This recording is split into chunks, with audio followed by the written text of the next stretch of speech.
Good morning, everyone. Last week we started talking about a fermionic system which comprised of two external leads and a quantum dot. And I did not derive this Hamiltonian, but I outlined how the Hamiltonian that I have written here could be argued to be a good model for this situation. Of course, the actual physics is a bit more complicated than what's captured by this Hamiltonian, but it's a reasonably good model, effective model for what's going on in a quantum dot connected to two external leads. So this Hamiltonian has two parts. There's a free part here, what we call the free part, H0. It's quadratic in the fermion operators.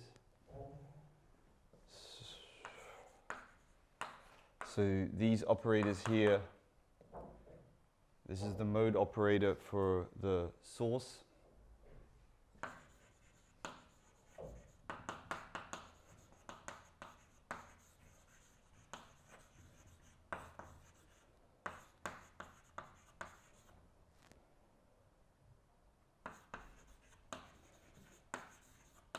For mode K in the source, this takes away a fermion in mode K.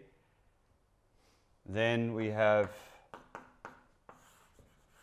C, which is the annihilation operator for the dot.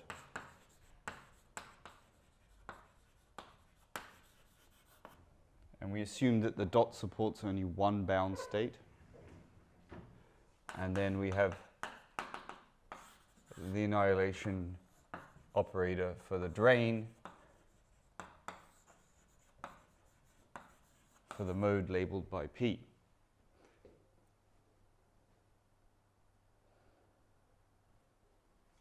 And these numbers here are the tunneling coefficients.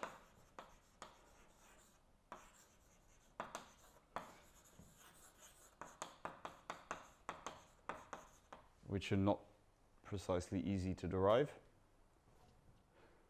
And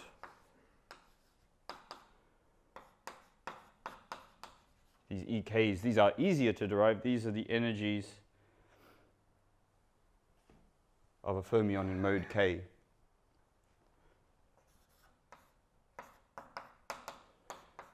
And this whole system is exposed to an external voltage, which creates a bias between the source and the drain, so that electrons want to go from the source to the drain, or the other way around. Wait on. Well, at this point I can't see, but the electrons want to move from one lead to the other lead through the quantum dot. And because it's so cold, we reduce the temperatures in this example down to about 1 Kelvin. The electrons pretty much have to go through this dot. And we're interested in what is the dynamics of the dot by itself. So this is the objective for today. And we're going to apply the same derivation we applied to study cavity decay to study this example here. This is a fermion version of a cavity. So you have input and output modes, just like for a cavity. And you have stuff that wants to go through the cavity, namely electrons here and photons in the previous example. And we want to describe the dynamics of the cavity alone. So in this system environment picture here, the dot is the system and the leads are the environment.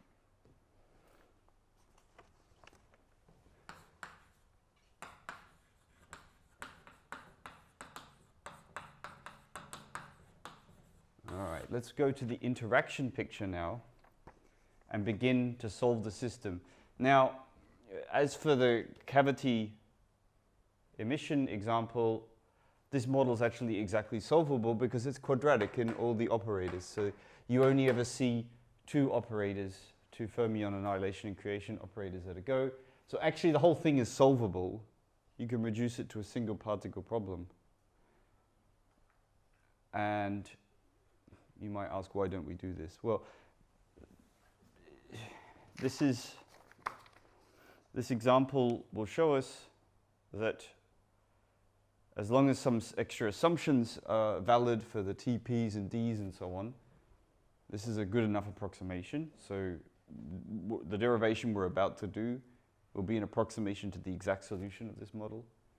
And this approximation will be easier to use because it will allow us to describe the dynamics of the dot alone. Whereas if you exactly solve this, then you have to keep track of all the modes available to you in the system, both in the source and the drain and the dot. And it's not so trivial to extract the dot dynamics. I mean, we've got orders of magnitude of difficulty here. We're already at the relatively non-difficult stage exactly solving this. We're going to just make simplifications.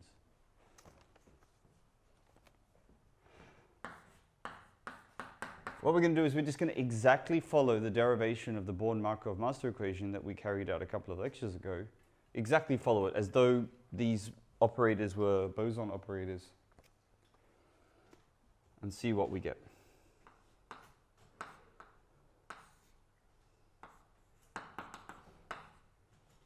The first step in these derivations is to go to the interaction picture. We say that this H0 is the free dynamics, even though the whole thing's free, but whatever. We say that the H0 is the free dynamics, and we go to a rotating frame where that free dynamics is trivialized. It's the first step.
This is the expression we find. In the interaction picture, we don't need to worry about H0 anymore because we've gone to a frame where H0, the dynamics due to H0 is trivial. But the price we pay, of course, is that the other part of the Hamiltonian becomes time dependent. And if you look at the expression for V, you can see that these two operators, epsilon1 and epsilon2, they're just the time-evolved versions of the two parts of this interaction here.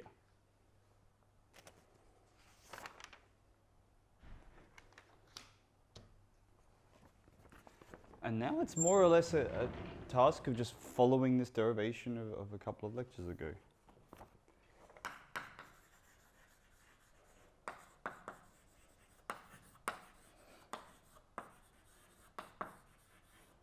You get the Schrödinger equation, you expand it to second order, you take partial traces over the reservoirs, you employ the Markov assumption to get these integrals lower limits and to be minus infinity, and that allows you to express the dynamics of the system, which is the dot in this case, not the leads, the dot, in terms of information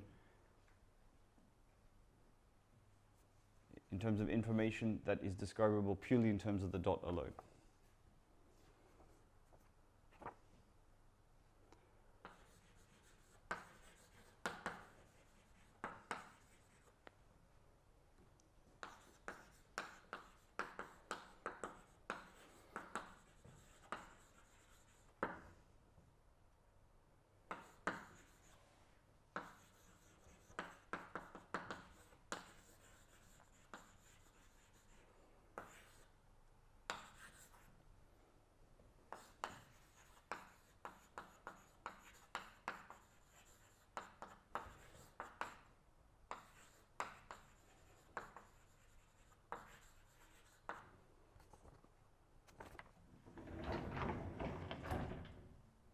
This equation of motion depends on some reservoir correlation functions.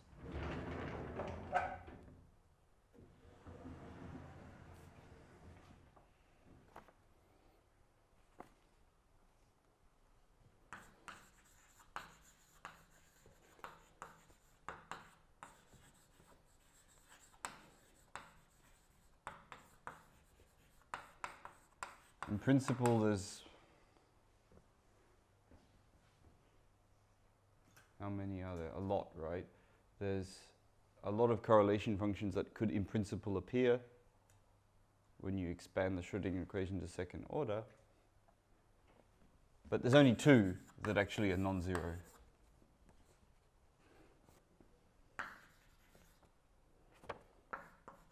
And we're going to write them like this.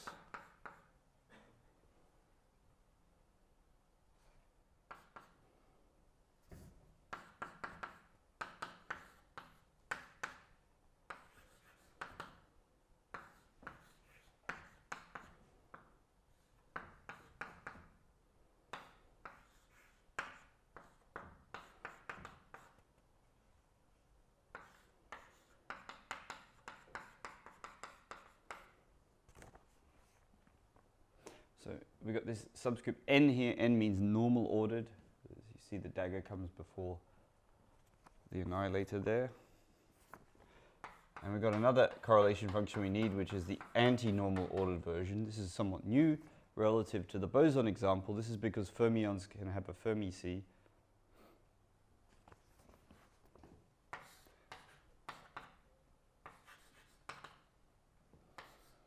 And that means that this correlation function can also be non-zero.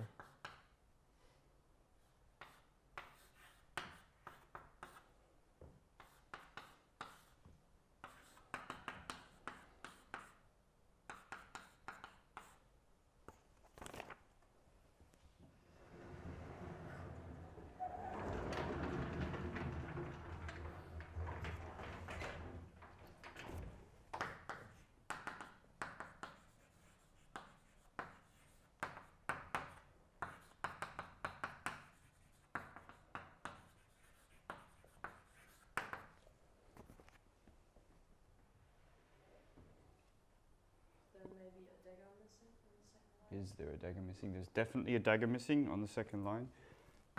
Thank you. We're going to assume that the leads that couple to the dot are at thermal equilibrium. I mean, low temperature, but nonetheless thermal equilibrium.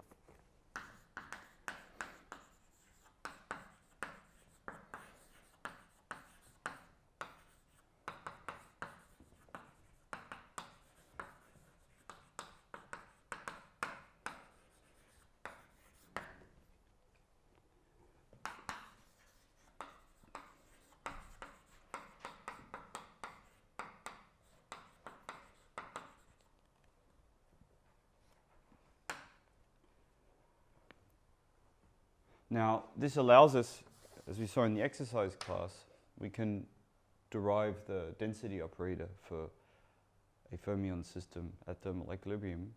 And the leads are very, very simple fermion systems. They're completely free. And we can use that to calculate these correlation functions. They're actually not so difficult to calculate. And they should give you some numbers that you should recognize pretty quickly. I'll just do the calculation for the normal ordered correlation function. The anti-normal one is similar.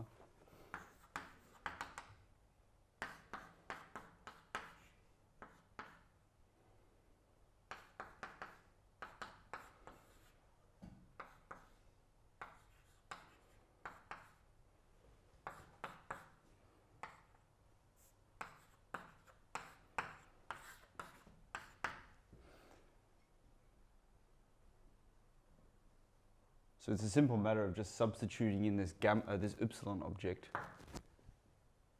into this correlation function here and working out the answer.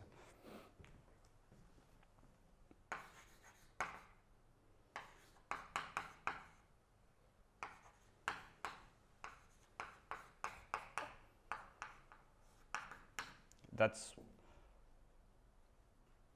what we'll get. I'm actually going to show you how we got that. Where did this come from?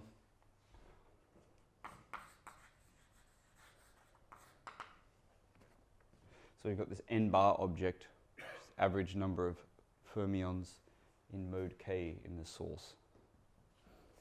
And we'll derive this equation right now.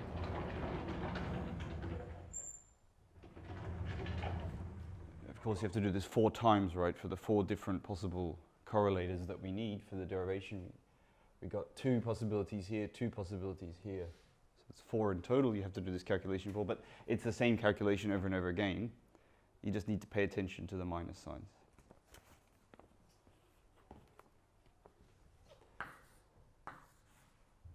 So the way to convince you of this is just to look at this correlation function here for a Fermi reservoir at inverse temperature beta.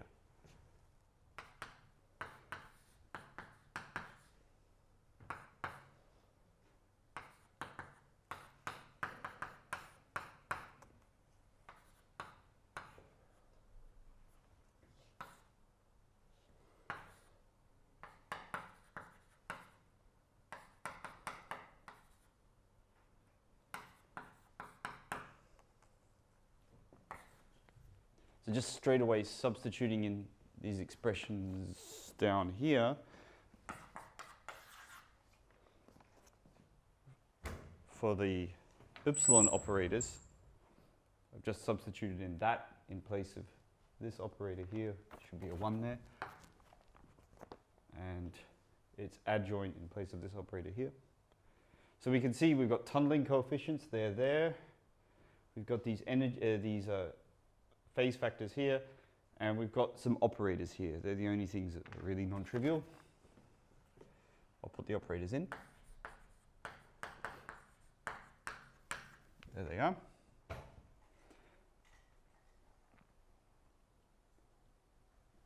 So these are the annihilation and creation operators for fermions in mode K in the source. Now the source is at thermal equilibrium, so it's e to the minus beta h for some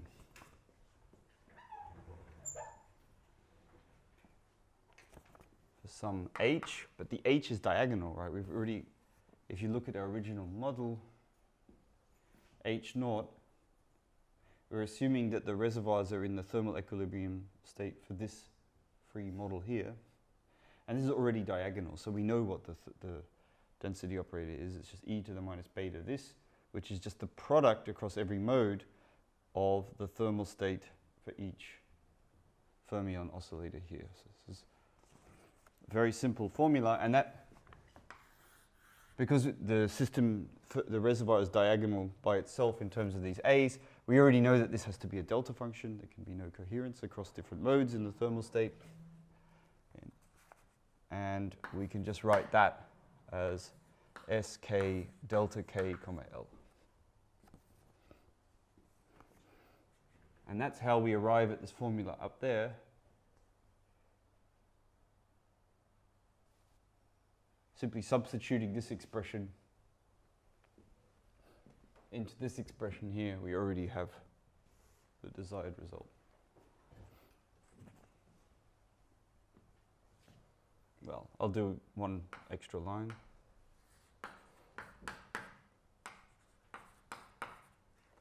So because of the delta function, we get a square here.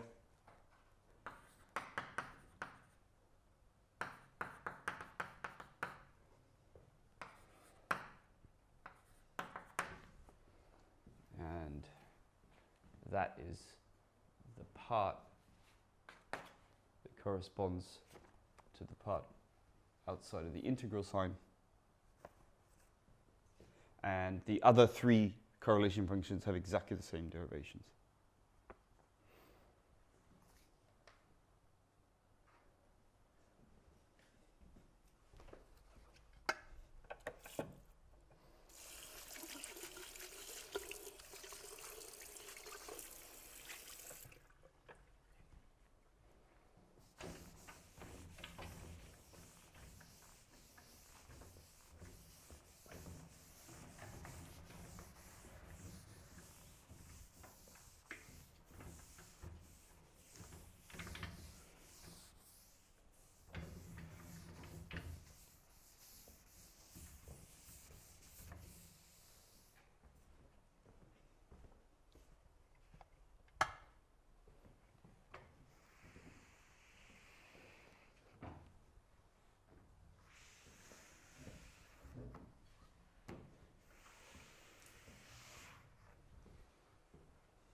that's the first step, but we need to employ a couple more approximations before we end up with a Markovian master equation.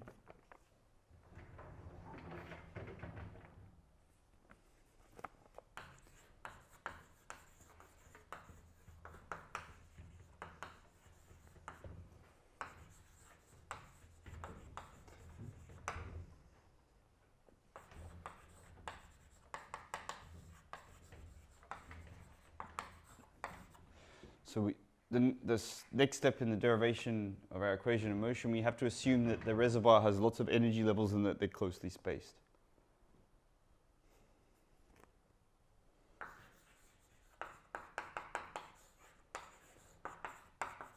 So just to remind you, if the reservoir has a discrete number of energy levels, then you're guaranteed that the reservoir and the system will feed information backwards and forwards to each other. There's no way for the reservoir to effectively lose information if it only has a finite number of energy levels.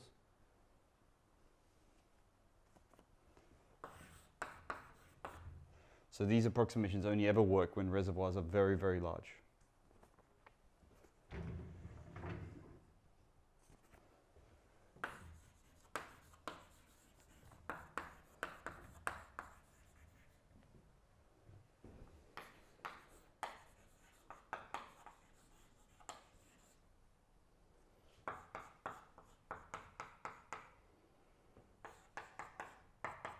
So we've got a sum up here, sum over the k modes. Now we're going to just replace that with an integral over the k modes.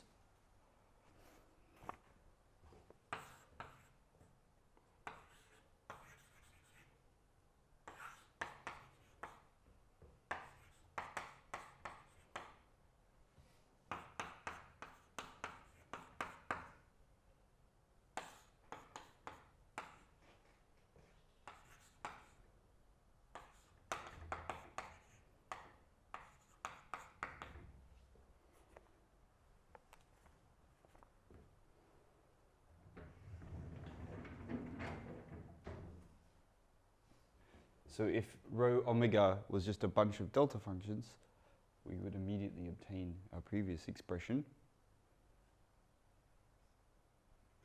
So now we've got this integral here, and we can start to talk about this integral. So this is a highly oscillatory integral here. So if tau is very large, then this thing oscillates the whole time. So if the separation between omega and EC is very large, then as you integrate over larger and larger time windows, these oscillations cancel out. And this integral is nearly zero. So the only times when this integral is likely to have a large contribution is for omega near EC, near the stationary phase part of this integral here. So we can approximate this by a delta function. That's the next step.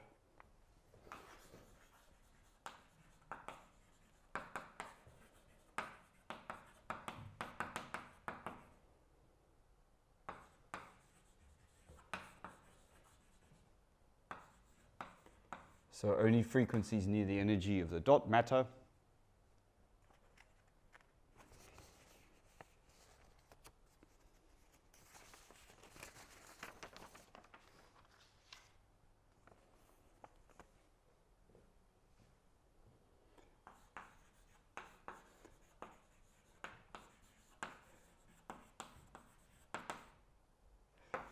Now this average number of fermions at energy omega, there's a formula for that you should remember for free fermion systems, and that's this.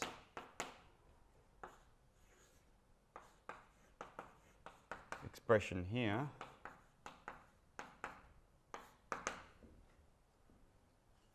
Where omega f is this Fermi energy.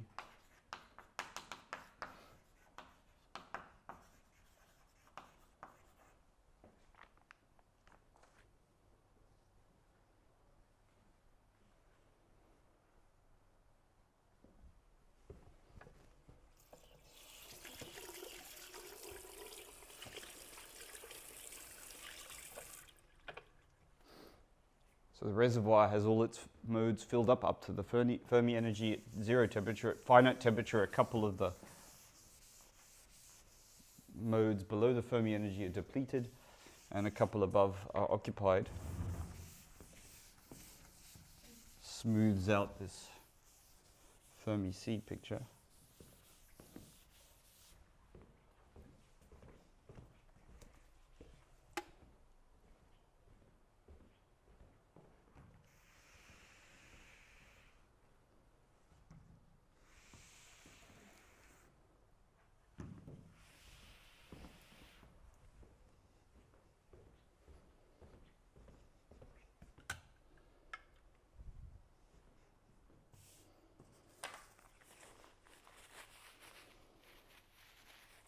Now, according to the picture we had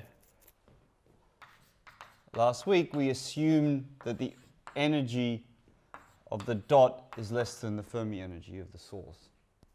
In that way, fermions want to go onto the dot.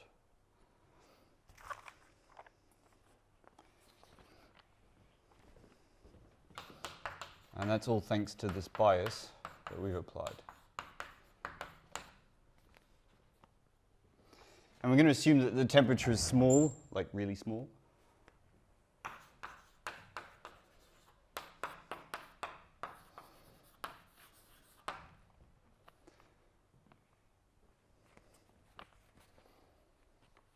So I understand that you can routinely, I understand that T can be brought down to 1 Kelvin or 2 Kelvin in experiments. Some of you are nodding.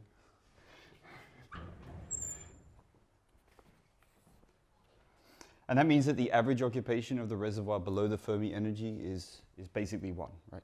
At every mode, it's just full, because this smoothing out here is heavily suppressed.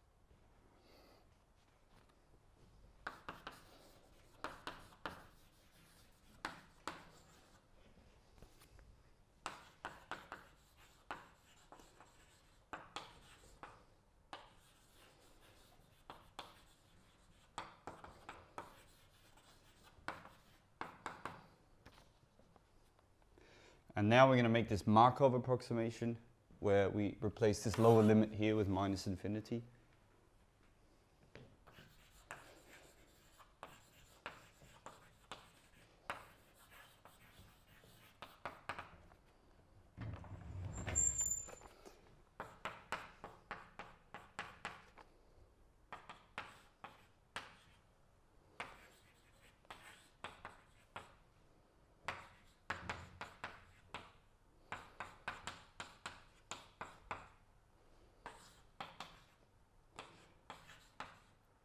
And now we can get rid of the statement close to a delta function and make it actually equal to a delta function.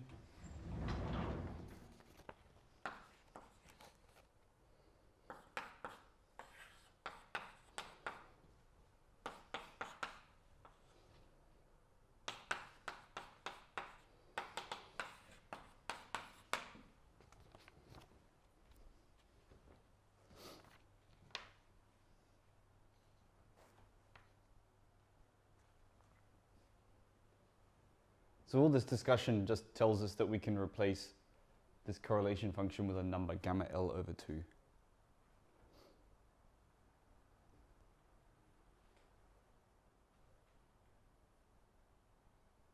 And this number gamma L over 2 is dominated by what happens at the energy of the dot. Now there is some very hard physics in some of these numbers here. These tunneling coefficients here are not trivial numbers. They're determined by the wave functions of the bound state of the dot and also the structure of the leads. So it's not trivial, not completely trivial, these numbers here. The density of states is, well, that can be worked out for most ideal systems. So in principle, these numbers can be determined, and in principle, we have this number gamma L over 2. And the same argument is then going to be applied to the other correlators.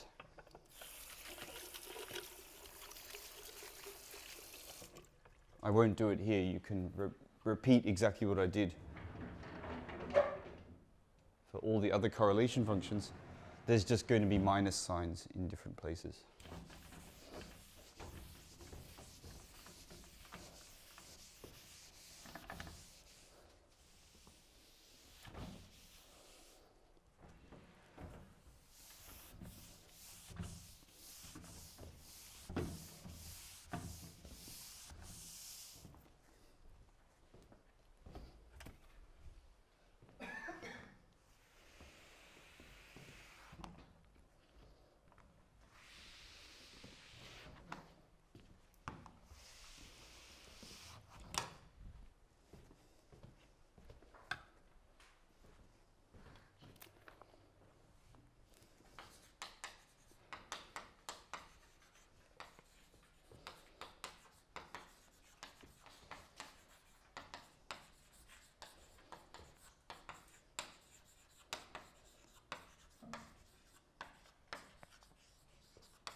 Similar considerations apply to all the other correlators, okay?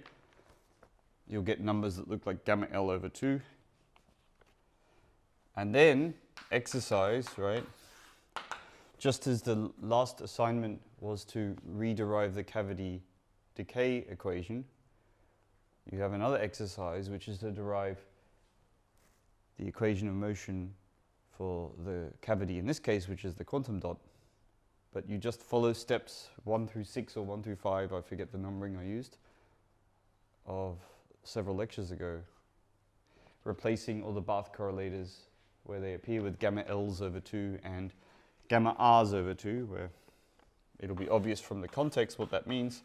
And we'll end up with an equation of motion just for the quantum dot alone. Trace out the leads altogether. And the equation of motion we get is this one here.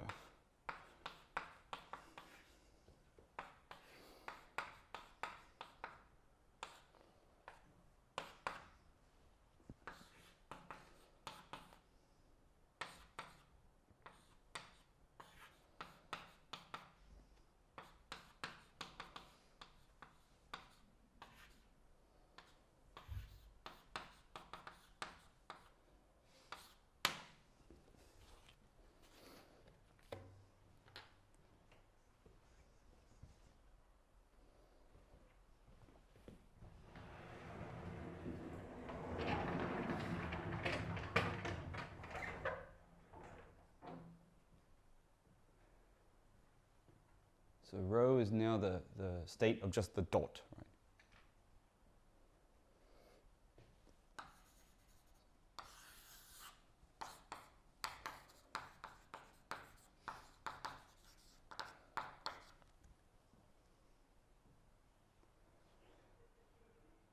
So we've traced out the leads are no longer there. We've just got the dot by itself. And on the dot there can be one electron in the bound state or no electron in the bound state. It's a very, very simple system. You can't have more than one electron in there. It's a fermion. So the Hilbert space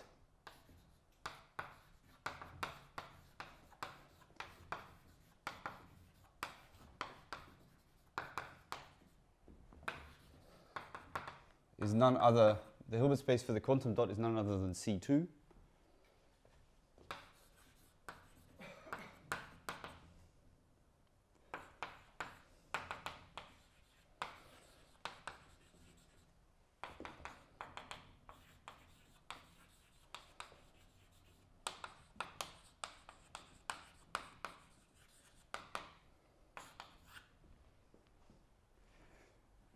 Now, of course, because electrons have spin, there could actually be two electrons in this story. But we've polarized the spin so heavily that the second spin doesn't play a role.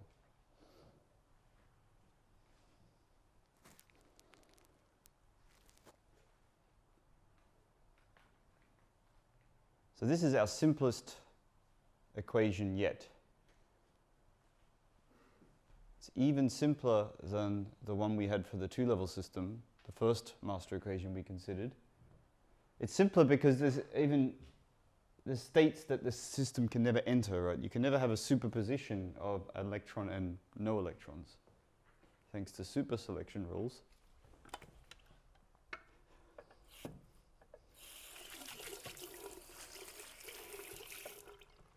So it turns out we can solve this equation very, very easily. And we're going to do that right now. We're going to solve, and it only depends on one number, namely the probability that the electron is there. Because the only other number that's important is the probability that the electron isn't there, and that's 1 minus the probability that the electron is there. So we only really need one number.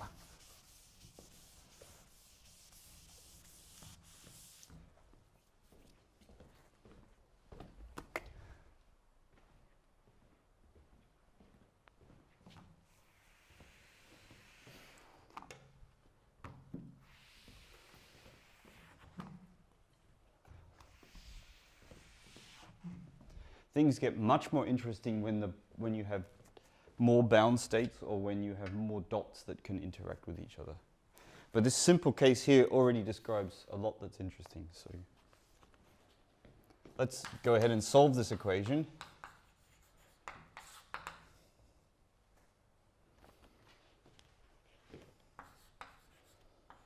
We're going to look at the average occupancy of the bound state. Like how many electrons are in the bound state, which is the same as the probability that the electron is in the bound state.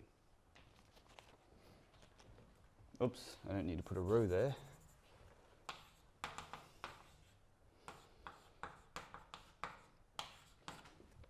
That's that.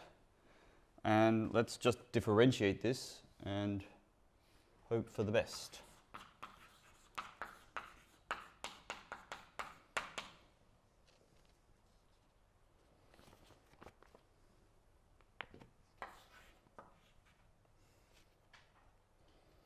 Now, lots of terms go to 0.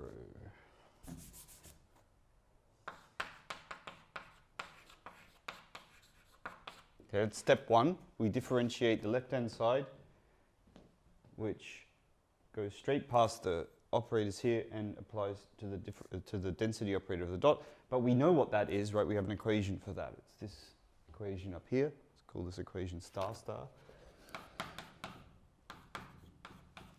And we can substitute that in, and already we get like huge simplifications because these are fermions. And C times C is 0, and C dagger times C dagger is 0, and C dagger C is squared is C dagger C, and things like this. Right?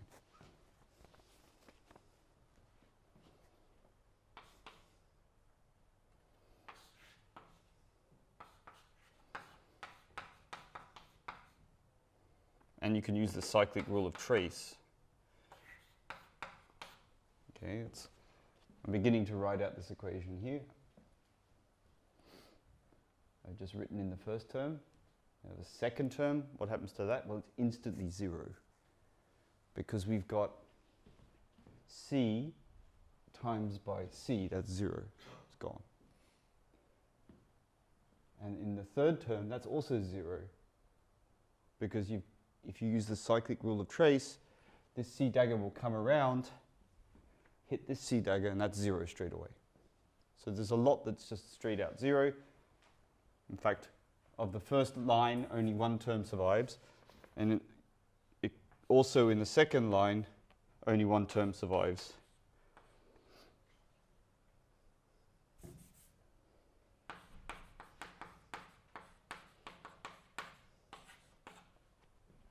Namely that term there.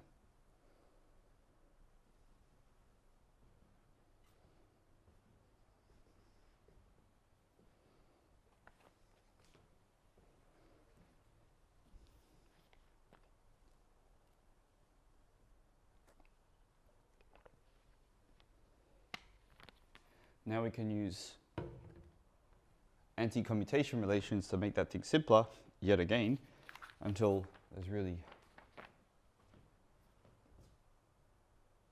nothing more to the calculation. So we can already write this as n hat squared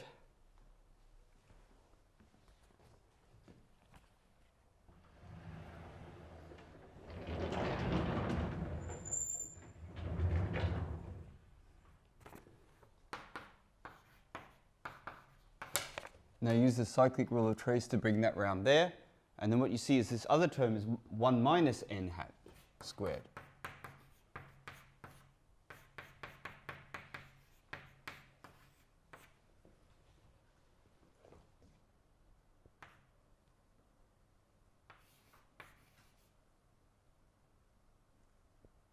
There should be a trace here.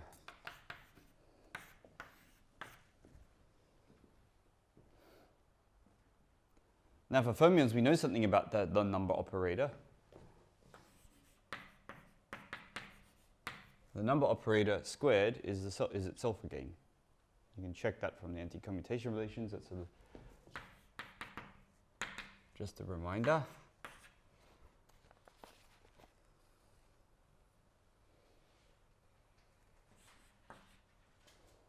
And expanding out this bracket here and using that rule a couple of times, we end up with this equation here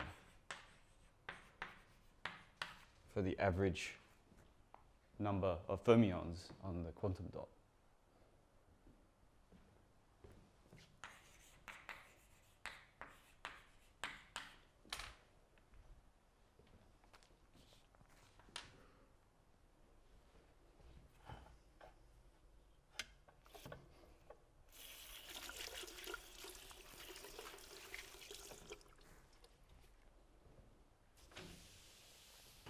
So this is a first order in time linear inhomogeneous differential equation.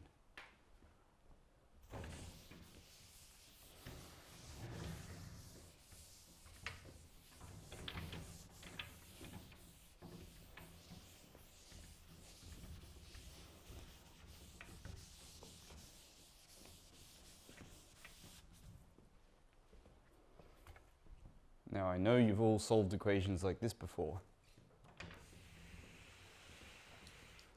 But after a while, one doesn't have to solve them and one gets a bit rusty. So I'll go through the whole solution, even though it's just integrating, but it doesn't hurt to remind ourselves of these things now and again. So I'm just going to write the equation is dy dx equals gamma L 1 minus y minus gamma r y. So I'm just calling by, I don't want to write out n hat ket all the time. So we'll call that y and then make that t still. So this is the equation we have to solve. It's a linear first order differential equation, but it's inhomogeneous, right? So this is kind of annoying.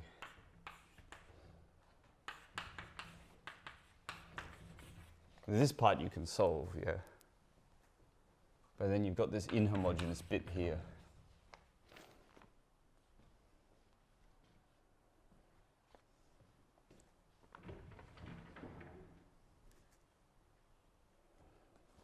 We can already see what the fixed point is.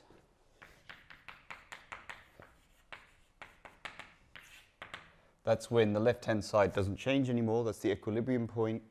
0 equals minus gamma L plus gamma R y plus gamma L. So what value of the fermion, average fermion number does that occur for? Well, the answer is y equals n. So we'll call this y star, the equilibrium value, y star. And it's gamma L over gamma L plus gamma R.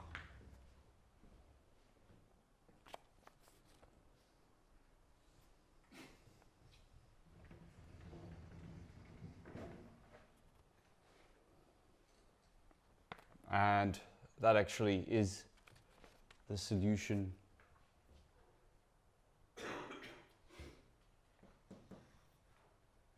This is almost the solution to our equation. To get the full temporal dynamics to the equation, we're going to solve the homogeneous part.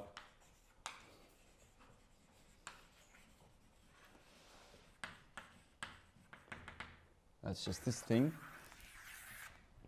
That's easy to solve, yes, we know how to do that.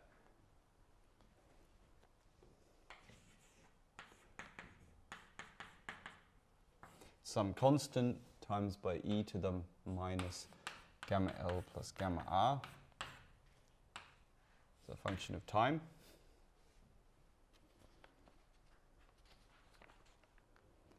And this constant is your initial occupation of the dot. Time t, it better be. Oh, no. We'll just leave it as c for the moment.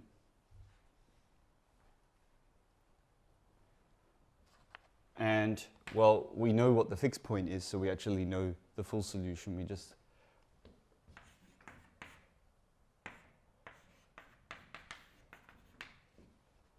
add on that term there. So that's the full solution here.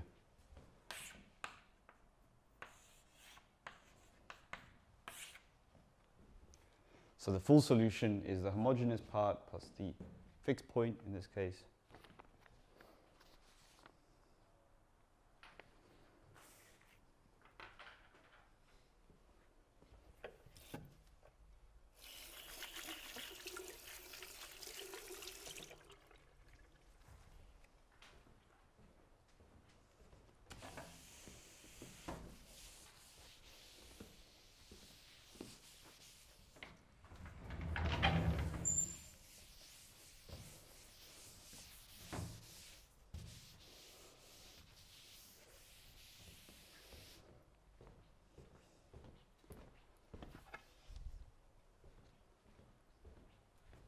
So looking at that solution, you can already see what the system does. So if it's not in equilibrium, then it rapidly relaxes to the equilibrium value for the probability or for the average number of electrons on the dot. And this relaxation rate is determined by gamma L plus gamma R. And if gamma R is 0, well, if gamma L and gamma R is 0, then nothing happens.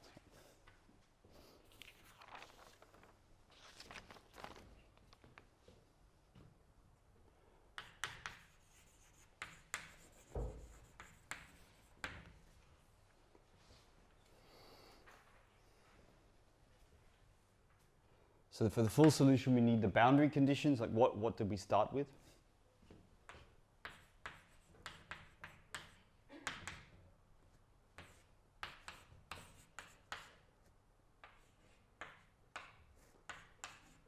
Oops.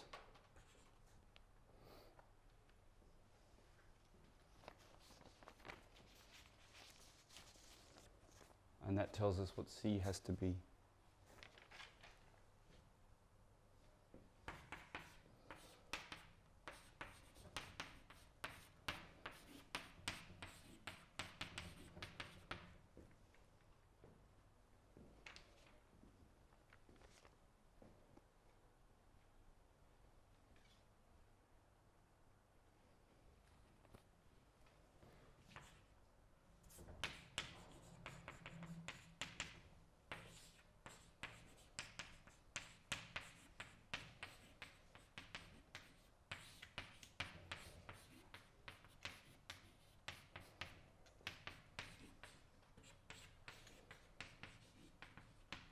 There we go. So for example, if there's no electron on the dot at time 0, then the system rapidly equilibrates up until it reaches a density equal to gamma L on gamma L plus R.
Okay, so in the past weeks, we've covered 3 equations of motion.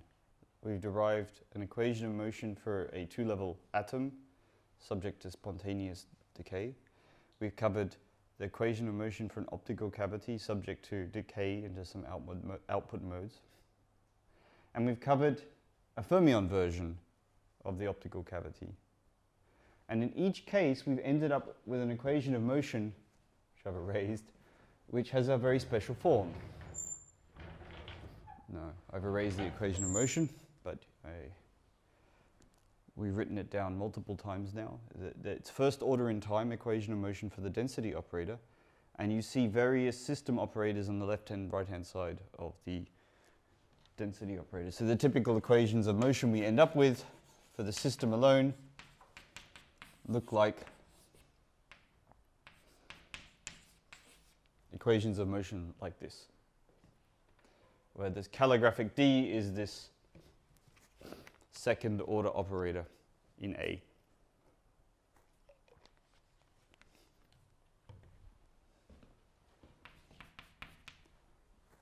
So after you see a thing a couple of times, you might wonder, is this an accident? Or is this a pattern? Are we seeing a hint of a more general result?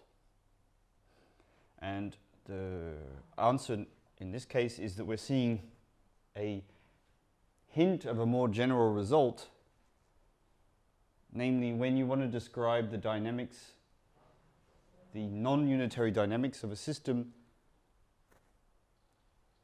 with a differential equation, you don't actually have as many options as you might think for what kinds of operators you can write on the right-hand side. And the reason is you're constrained by the requirement that this process has to be completely positive. So we're going to see in the coming lectures how this requirement of complete positivity places huge constraints on equations of motion like that if you assume that they are Markovian, if you assume that the change in the state at time t can only depend on the state at time t and not the history. The minute you allow the history to play a role, then there are fewer constraints on these equations of motion. But these equations of motion are good approximations to quite a few situations, right, where the reservoir does act in a memoryless way, where information flows into the reservoir, flies away, and never again interacts with the system. Now, before I want to do that, I want to give a 4th derivation of an equation of motion like this, but it's for a completely different situation to the 3 we've already considered. And this, I think this derivation is worth showing because it gives the principal intuition about what happens, about what's the dynamics of these equations. And this is by far, in my opinion, by far the most important derivation I'm going to show you, because it also gives this equation of motion exactly. This does not arise as an approximation in the example I'm about to consider. So this was actually the place where I first learned about Lindblad equations and master equations.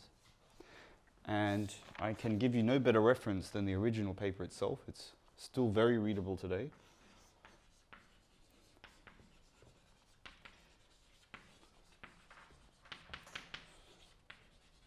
And it provides a quantum mechanical model for the continuous measurement of position.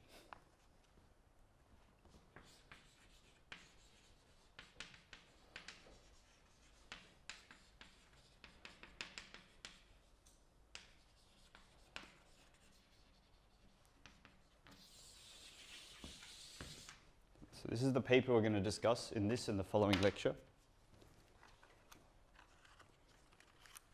And what's going to happen is we're going to derive an equation of motion that looks exactly like this, except we'll be able to interpret what this right-hand side means in a very direct way. And that'll allow us to understand how this process is or is not unitary. So this, I think, really provides one of the core intuitions for what these Lindblad master equations, how they behave.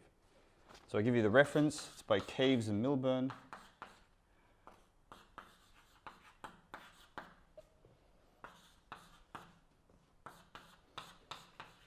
From 1987.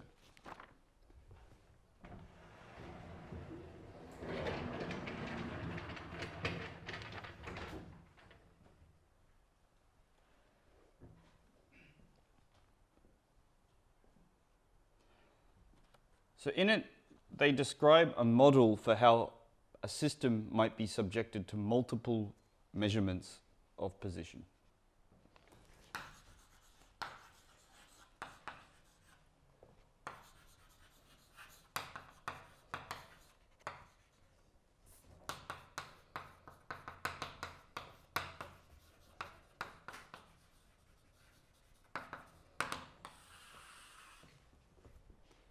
And the model is as follows. You have a system.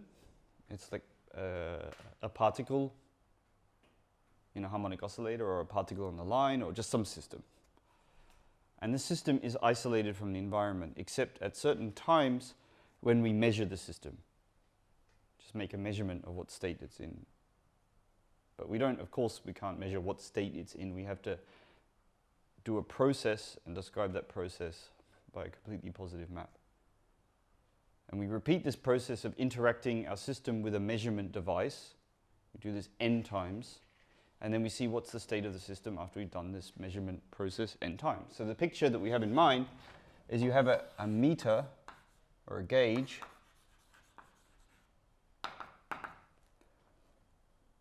And I'm drawing a dial here to indicate, like, speed or something. And we're going to call this meter 1, and it's going to be a harmonic oscillator. So the measurement device, the device we use to measure, as it will turn out to be position, will be a harmonic oscillator. It's an auxiliary system that we bring in. We're going to call it M1. And then we've got another one. This is M2, and all the way up to Mn.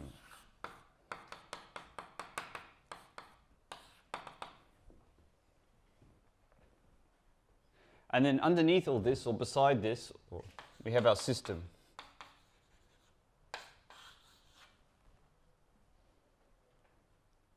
And the system is initially closed off from both the meters and the environment.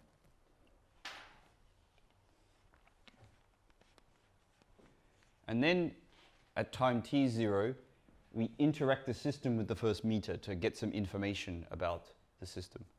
And then we wait. And then we interact the system with the second meter at time t2, and so on, until we've done n interactions, sorry.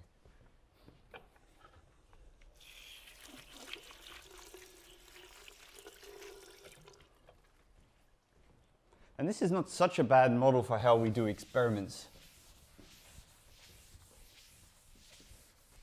If you think optically,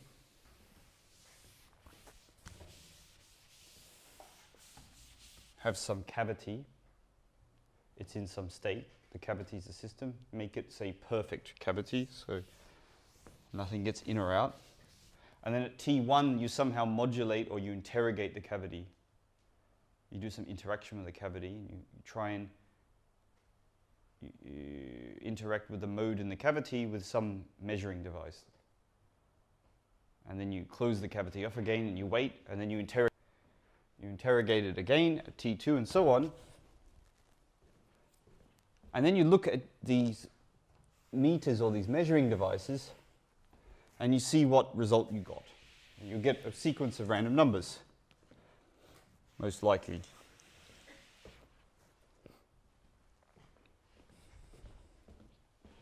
And our job is going to be to describe the state of the meters and the state of the system as we go through this process. And the added twist is we're going to talk about doing more and more measurements, but weaker and weaker. So we're going to do it at just the right rate. We're going to increase the number of measurements we do, but reduce their strength. And there'll be a natural way to measure the strength of these measurements. And if you do it just right, you'll get a very interesting conditional evolution for the meters and a particularly interesting evolution for the system. If you do it too strong, let's use some physical intuition here to already guess what's going to happen. If you do a really strong measurement of position using meter 1, you're going to slam it almost into a position eigenstate. Then the system evolves, and then you'll do another almost completely projective measurement here, and so on. If you do more and more essentially projective measurements as time passes, you increase the density, then you encounter something called the Zeno effect. Have you encountered the quantum Zeno effect? Okay, I tell you, we will actually see the result when we do this derivation. We'll actually see the quantum Zeno effect. The quantum Zeno effect refers to the expression, the watched pot never boils, in the quantum setting. So if you keep watching that pot, if you keep measuring this thing very, very repeatedly and with a great strength so that your measurements are almost projective, then the system never evolves. It goes into an eigenstate of your observable and remains there forevermore. This is called the quantum Zeno effect. The other extreme is that if the measurements are too weak, then as you increase the number of measurements and decrease their strength, the system becomes effectively decoupled from the meters and it just evolves by itself according to its own internal dynamics. And there's a Goldilocks spot in between where you're not in the quantum Zeno regime and you're not in the completely decoupled regime. You're in an intermediate regime where the meters interfere with the system just enough so that there's some back action between the two. And that intermediate regime turns out to be a really good model for how environments act with systems.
The total Hilbert space describing this system and its measuring devices. Well, the Hilbert space, we need the Hilbert space for the system itself. We need to describe the state of meter 1, the state of meter 2, and the state of meter n. So that's the total Hilbert space to describe this process. Now this will not be a time-independent process, this will be a time-dependent process. So energy is not going to be conserved because we're going to be actively twiddling knobs to make this happen.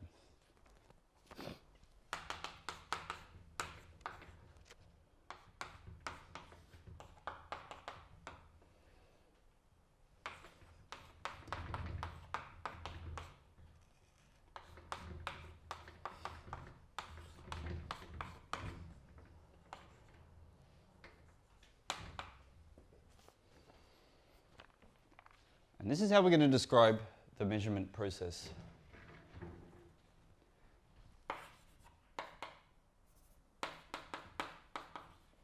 This is a time-dependent Hamiltonian.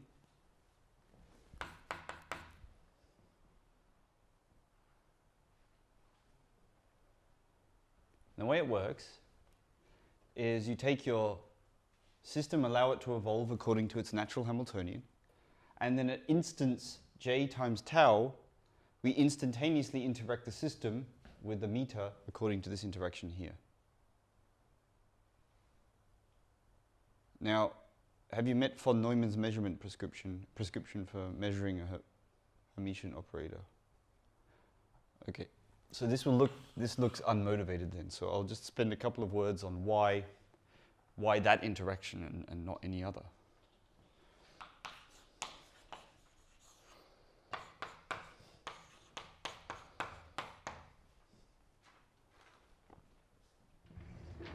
So this is due to von Neumann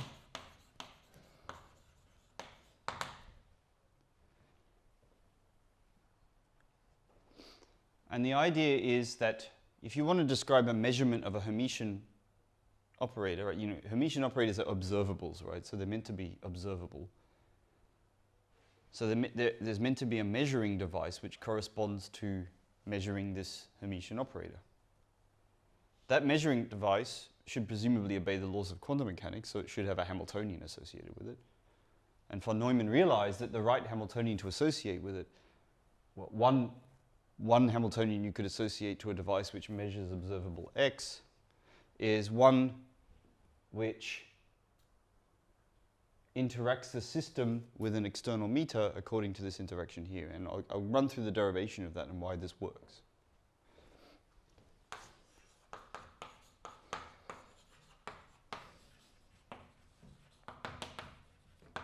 It doesn't solve the measurement problem of quantum mechanics, but it just pushes it further away. But it's a very useful device.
So what I'm going to argue is that dynamics according to this Hamiltonian here will carry out what we understand by a measurement of this operator here.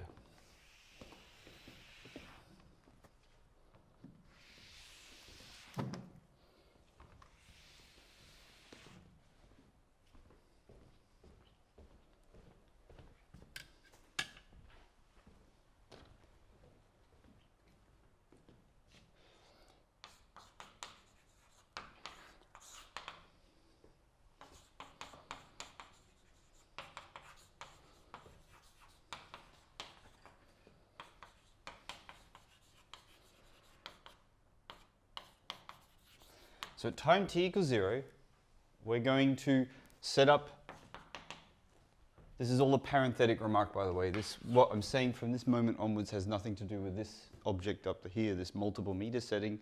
We're just talking about one system and one meter and measuring some observable A. So at time t equals 0, the system in ancilla is assumed to be in some product state. Psi for the system, tensor, and here, and this is crucial, we set the meter, which is like a harmonic oscillator, or just a free Schrödinger particle. We set the meter up in the state x, the position variable x, equals 0. So this is a delta function. Okay, this is a badly behaved object, but nonetheless, let's just assume that we can do this.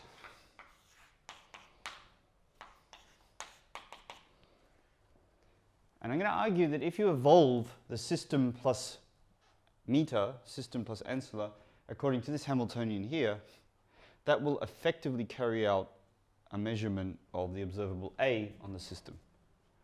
Well, not, right, because it's unitary evolution and we haven't done a measurement, but it'll push this a little bit further. So this is step 1.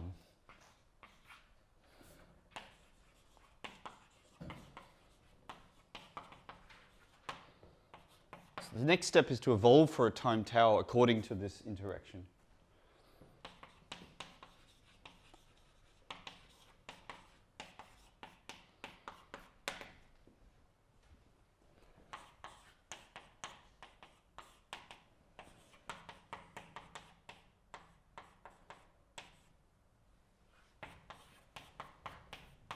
We're going to see something quite remarkable happen.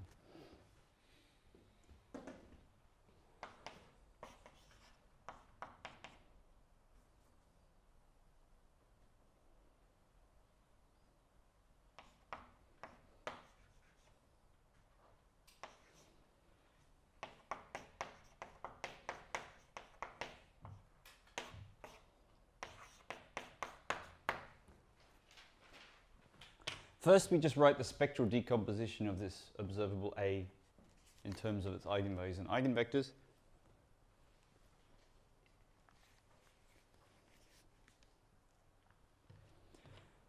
And then, actually, it turns out we can diagonalize. We basically diagonalize the Hamiltonian as of this step here. And that means we can do this exponential. I'll write out the answer. It's an exercise for you to check it.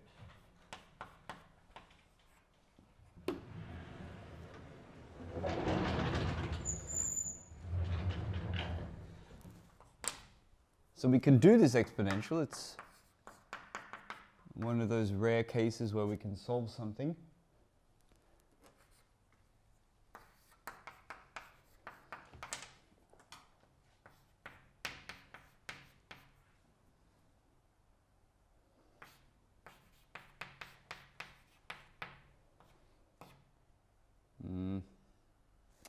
Written it the other way around there, that's not so nice.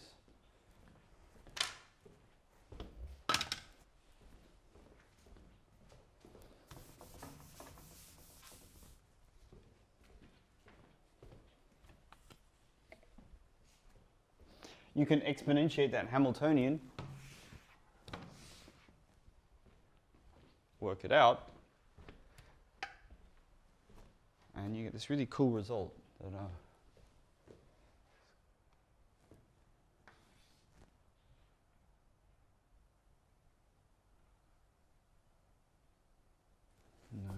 Okay.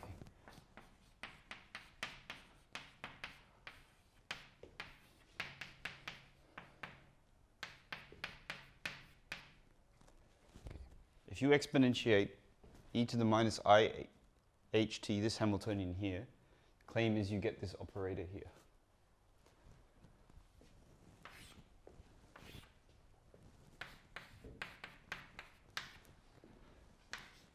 It's a little exercise for you. But it's not so hard to convince yourself that it's true, because each of these terms here, alpha j tensor p, commutes with every other one, simultaneous. They commute, they're pairwise commuting. You can exponentiate that as a product of these things. And you get this answer here.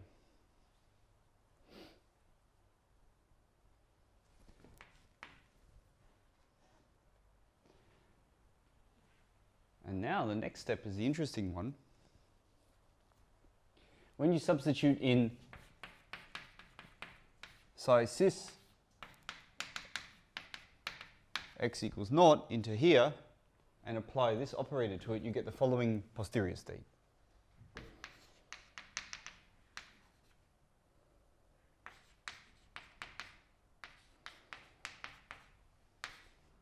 Now this, if you look at it, you should recognize this is the translation operator. This is the thing that shifts in position.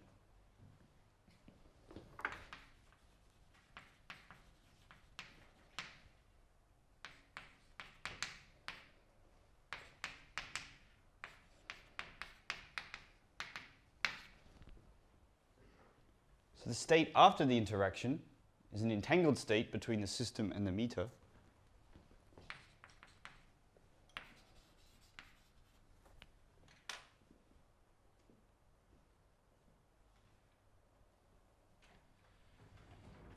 Given by this.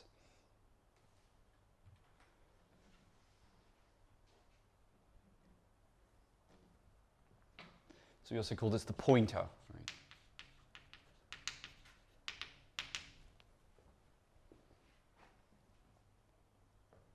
Now if you just look at the meter and you look at what value is the pointer, then you're going to get one of m possible values, depending on what alpha j is and what t is.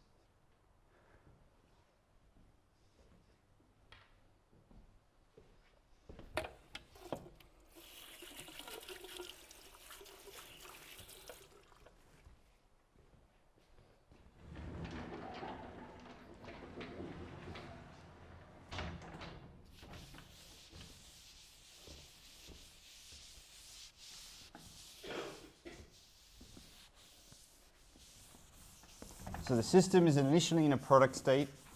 The system's in an unknown state, psi cis.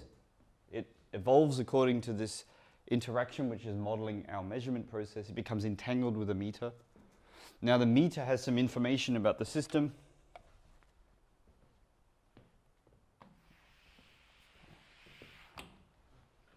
And you do a measurement now of the meter. So I'm not going to tell you how to do a measurement of the meter. Otherwise, we have this Gordian knot, right? You know, we model the measurement of the meter with yet another one, process like this, and so on ad infinitum. That's the measurement problem.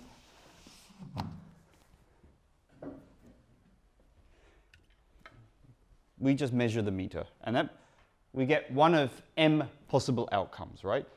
The meter, the value of this particle, which is the meter, which is in a superposition of values. This is alpha 1t, this is alpha 2t, alpha 3t, alpha 4t, and so on. So this is a meter state, or pointer. And if you measure you do a complete projective measurement of the meter, although I don't like that, but imagine that you are able to determine what value x has for this meter, then you're going to get one of m possible outcomes, depending on alpha j, and that will project your system into one of these posterior states, alpha j here, which are the eigenstates of the Hermitian operator. And what's the probability that that occurs? Well, it's just that number squared. So this is a way to measure a Hermitian operator A, an arbitrary observable,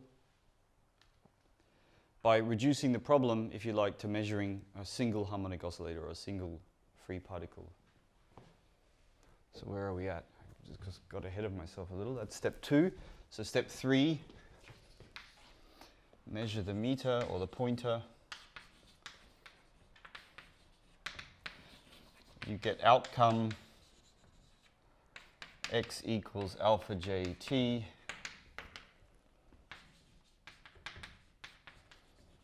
with probability alpha j psi squared, and the posterior state of the system is then alpha j.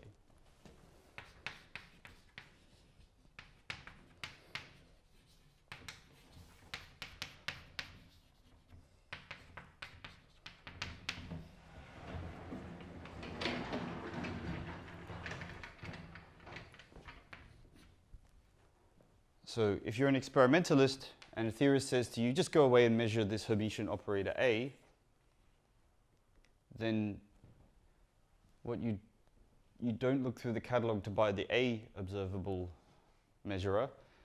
Instead, you have to work out a way to interact your system with a meter according to an interaction which looks something like H von Neumann. And then you apply measurements that you already know how to do on this harmonic oscillator, like homodyne or heterodyne detection there. So this is a way to interpret a theorist saying, just go ahead and measure A.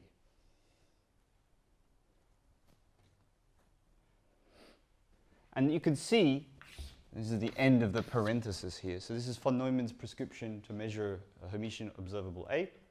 And you can see that this system here that I've written down, this time-dependent system, is like doing this n times, one after the other. We've got this delta function here, which says that it's doing nothing. There's no interaction. The system evolves happily by itself, except at that instant of time when tau equals t equals j tau, when it undergoes an interaction with a meter according to this interaction here, which means that this Hamiltonian is effectively measuring this Hermitian observable here, if you look at this von Neumann measurement prescription. We do this n times, and we're going to study the conditional dynamics of the system and see that if we repeat this very, very many times, we will get an equation of motion like our master equation. But I think this is probably a good moment to stop, and yeah, we'll continue this discussion again in the next lecture. Thank you very much.